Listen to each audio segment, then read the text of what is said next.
मशरिक़ वस्ता में इस वक्त एक ऐसी जंग छिड़ चुकी है जहां कोई तहरीरी मुआहदे नहीं, लेकिन खामोशी के बदले खामोशी का खेल जारी है। रेड सी से लेकर कैस्पियन सी तक और वाशिंगटन से लेकर तेहरान और कीव तक शतरंज की बिसात बिछ चुकी है। अमेरिका के पेट्रियट मिसाइल खत्म हो रहे हैं, इसराइल के जंगी तैयारे पार्ट्स न मिलने पर ग्राउंड किए जा रहे हैं और ट्रंप की सियासी साख का ग्राफ पेट्रोल की कीमतों के साथ ऊपर नीचे हो रहा है। इस वीलॉग में अमेरिका ईरान जंग का तेजी से बदलता मंजरनामा आपके साथ शेयर करेंगे। आप देख रहे हैं 92 डिजिटल, मैं हूं उसामा गयूर अख्तर। नाजरीन, मशरिक़ वस्ता इस वक्त तारीख इंतहाई नाजुक और पेचीदा तरीन मोड से गुजर रहा है। अमरीकी अफवाज और ईरान के दरमियान जारी हालिया बराह रास्त कशीदगी ने न सिर्फ खित्ते क़याम को दाव पर लगा दिया है, बल्कि आलमी मईशत, एनर्जी सप्लाई चेन और बैनुल-अक़वामी कानून की अफादियत पर भी संगीन सवालात खड़े कर दिए हैं। ईरानी सदर मसूद पेज़ेश्कियान ने अक़वाम मुत्तहिदा और आलमी बरादरी से अपील करते हुए अमरीकी फ़ौज के हालिया इक़दामात को शदीद तनकीद का निशाना बनाया है। उन्होंने वाज़ेह किया कि अमरीका ने ईरान के सिविलियन इंफ्रास्ट्रक्चर, जिसमें अवामी पुल, सड़कें, पावर हाउसेज, वाटर सप्लाई के निज़ाम और अस्पताल शामिल हैं, उनको दानिस्ता तौर पर निशाना बनाया है। ईरानी सदर के मुताबिक किसी भी मुल्क के बुनियादी शहरी ढांचे पर इस नौयत की तबाहकुन बमबारी को किसी भी सूरत दिफाई कार्रवाई करार नहीं दिया जा सकता, बल्कि यह सरीहन बैनुल-अक़वामी इंसानी क़वानीन और जिनीवा कन्वेंशंस की खिलाफ वर्जी है। लिहाजा उन्होंने मुतालबा किया है कि अमरीका के इन इक़दामात को बाकायदा जंगी जराइम करार देते हुए अमरीकी इंतजामी और मिलिट्री कमांड के खिलाफ आलमी अदालतों में कानूनी कार्रवाई अमल में लाई जाए। लेकिन बैनुल-अक़वामी सियासत के माहिरीन और तज्ज़ियाकारों का कहना है कि अक़वाम मुत्तहिदा, बैनुल-अक़वामी अदालत इंसाफ और आलमी फौजदारी अदालत से ऐसी किसी कानूनी कार्रवाई की उम्मीद रखना फिलहाल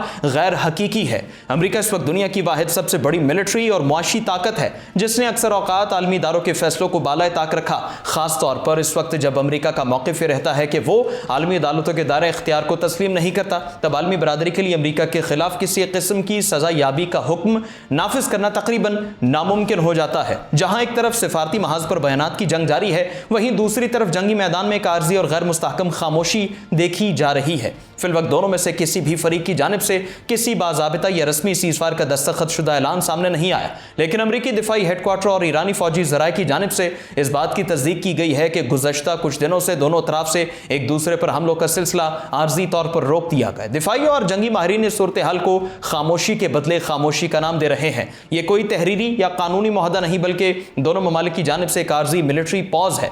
चूंकि इस आर्जी वक्फे का कोई कानूनी फ्रेमवर्क या जमानत मौजूद नहीं, इसलिए किसी भी मामूली गलत फहमी, तकनीकी खता या किसी तीसरे फरीक की इश्तियाल अंगेजी के नतीजे में यह आर्जी खामोशी किसी भी वक्त टूट सकती है और एक मुकम्मल और तबाहकुन जंग की शक्ल इख्तियार कर सकती है। नाजरीन, कैस्पियन सी में नए महाज और यूक्रेन के किरदार की बात की जाए तो अमेरिका और ईरान की कशीदगी के साथ साथ अब इस जंग में नए इलाकाई फरीक भी शामिल होते दिखाई दे रहे हैं। रिपोर्ट्स के मुताबिक कैस्पियन सी में यूक्रेनी सिक्योरिटी एजेंसीज की जानिब से ईरान के एक तिजारती कार्गो जहाज को निशाना बनाया गया, जिसमें ईरानी अमले का एक रुकन हलाक हो गया। ज़राए के मुताबिक यह कार्गो जहाज मुबैना तौर पर दिफाई साजो सामान और ड्रोन पुरजाजात की तरसील के लिए इस्तेमाल हो रहा था। इस वाक़े ने तेहरान में शदीद गुस्से की लहर दौड़ा दी है। ईरानी वज़ारत ख़ारजा के तर्जुमान इस्माइल बकाई और दीगर फौजी हुकाम ने इसे यूक्रेन की जानिब से बराह रास्त इश्तियाल अंगेजी करार दिया। ईरानी पासदारान इंक़िलाब के ज़राए का कहना है वो यूक्रेनी दारुल हुकूमत कीव के खिलाफ तवील फासले तक मार करने वाले इंतहाई जदीद मिसाइल बशमूल सजील 2 और खर्म शहर के जरिए जवाबी हमलों की तैयारी कर रहे हैं।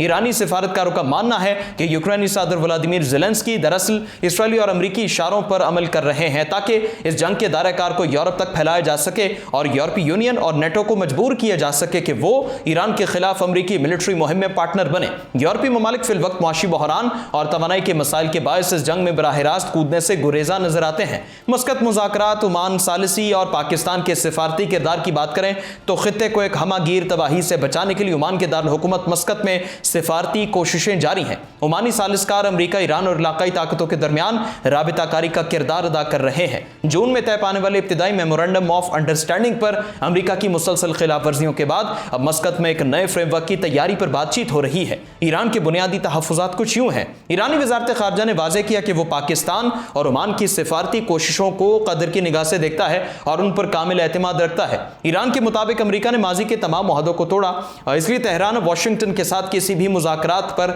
बराह रास्त तौर पर इनकारी है। ईरान का मौक़िफ़ है कि जब तक अमरीका साबिक़ा बमबारी से होने वाले नुकसानात का इज़ाला नहीं करता और ईरान के कानूनी और खुद मुख्ताराना हुकूक को तस्लीम नहीं करता, तब तक कोई भी नया मुआहदा पायदार गिरफ्तार नहीं हो सकता। ओमान की जानिब से एक नई तजवीज़ पेश की गई कि अपना मलाका के तर्ज पर अपने हॉर्मज़ में तिजारती और तेल बरदार जहाज़ों की महफूज आमदरफ्त के लिए एक रज़ाकाराना फीस या खिदमाती निज़ाम कायम किया जाए। ईरानी नायब वज़ीर ख़ारजा ने इस शर्त पर एक तजवीज़ को कबूल करने का इशारा दिया कि इसमें किसी भी सूरत अमरीकी फौजी बालादस्ती या निगरानी को कबूल नहीं किया जाएगा। नाज़रीन, इसराइली और आलमी सियासी तज्ज़ियाकारों ने अमरीकी सदर डोनाल्ड ट्रंप की गैर मुस्तहकम खारजा पॉलिसी का तफसीली तज्ज़िया पेश किया है।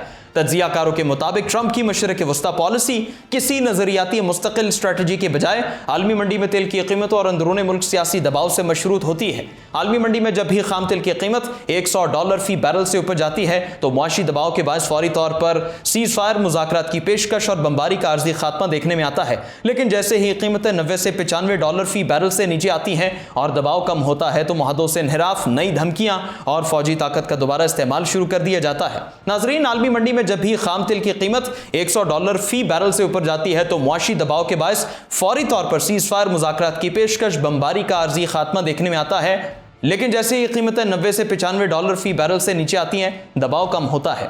इस सारे मामले में ट्रंप की अंदरूनी मकबूलियत को शदीद धचका पहुंचा है। यही वजह है जब भी तेल महंगा होता है अमेरिका फौरी तौर पर मुज़ाकरात का रास्ता इख्तियार करता है। लेकिन जैसे ही मंडी में इस्तेहकाम आता है, वाशिंगटन अपनी पुरानी ताकत की पॉलिसी पर वापस आ जाता है। अस्करी दावों में रिवायती तौर पर यह समझा जाता था कि अमेरिकी फ़ज़ाई ताकत दुनिया की किसी भी फौज को चंद हफ्तों में मफलूज कर सकती है। पिछले 2 हफ्तों की बमबारी ने एक बिल्कुल मुख्तलिफ हकीकत को जन्म दिया है। अमेरिकी महकमा दिफा, पेंटागन और सेंट्रल कमांड के सरबरा जनरल कूपर और joint chiefs of staff committee की जनरल ने सदर ट्रंप को शदीद वार्निंग जारी की। Centre for strategic and international studies की हालिया रिपोर्ट के मुताबिक Tomahawk cruise missile America Iran जंग के दौरान अपने कुल ज़खायर का तकरीबन अक्सर ज़खीरा इस्तेमाल कर चुका है। अमेरिकी फौज अपने 60% पैट्रियट इंटरसेप्टर्स इस्तेमाल कर चुकी है। थॉट सिस्टम्स का भी 40% हिस्सा इस्तेमाल हो चुका है। इन हथियारों की दोबारा रिप्लेसमेंट में अमेरिकी मिलिट्री इंडस्ट्री को कम अज कम 4 साल का अरसा दरकार होगा, क्योंकि मौजूदा पैदावारी सलाहियत बेहद महदूद है। न्यूयॉर्क टाइम्स और दीगर डिफेंस मैगजीन की रिपोर्ट्स के मुताबिक इस जंग का मुआशी बोझ अमेरिका के लिए नाकाबिले बर्दाश्त होता जा रहा है।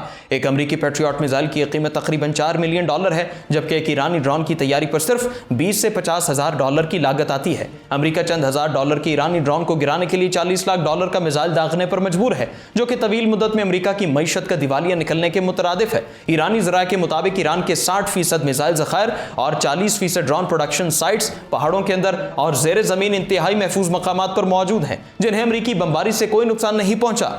बरतानिया में एंडी बर्नहम की क़यादत में कायम होने वाली नई हुकूमत अमेरिका के साथ अपने खुसूसी ताल्लुकात को मजीद मजबूत करते हुए अमेरिकी फ़ज़ाइया को बरतानवी फ़ज़ाई इंडिगो गार्शिया और फेयरफोर्ड को ईरान के खिलाफ इस्तेमाल करने की खुली इजाज़त दी है। इसके अलावा बरतानवी हुकूमत की जानिब से ईरानी पासदारान इनकलाब को रियासती ख़तरा करार देने का फैसला किया, जिस पर तेहरान ने शदीद एहतजाज करते हुए बरतानवी सफ़ीर को वज़ारत ख़ारजा तलब किया और उनके सामने सख्त सिफारती याददाश्त पेश की।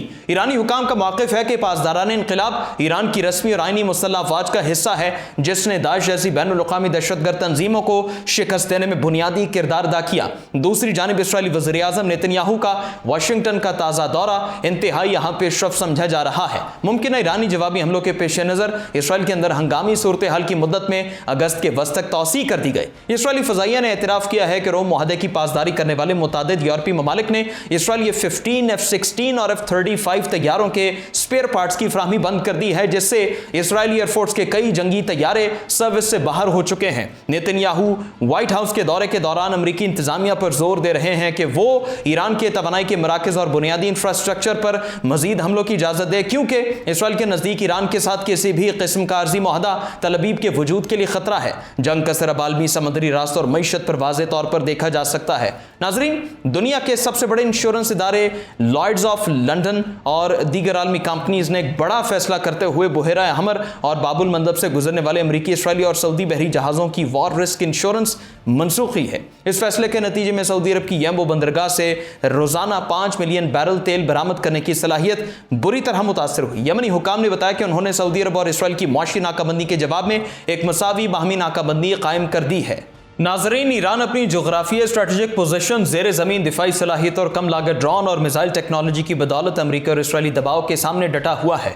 अमेरिका इस वक्त एक ऐसे दलदल में फंस चुका है जहां से निकलने का हर रास्ता उसे मजीद तबाही की तरफ ले जाता है। अगर वाशिंगटन जंग जारी रखता है तो उसकी दिफाई इंडस्ट्री दिवालिया हो जाएगी, और अगर वो तेहरान में कदम रखता है तो ईरानी पहाड़ों में अमेरिकी फौजियों का कब्रिस्तान बनेगा।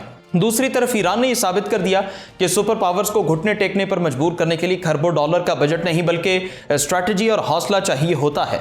आलमी बरादरी बिलखुसूस ओमान, पाकिस्तान और दीगर सालिस ममालिक के लिए आइंदा कुछ हफ्ते इंतहाई अहमियत के हामिल हैं, क्योंकि अगर मस्कत मुज़ाकरात के जरिए किसी नए फ्रेमवर्क पर इत्तेफाक ना हो सका तो तेल की आलमी कीमतें 120 से 150 डॉलर फी बैरल तक जा सकती हैं, जो आलमी मईशत को एक शदीद तरीन के साथ बाजारी में धकेल देगा। आपकी ईरान अमरीका की बढ़ती कशीदगी बारे क्या राय है? कॉमेंट सेक्शन में जरूर बताएं। दीजिए इजाजत, अल्लाह हाफिज़।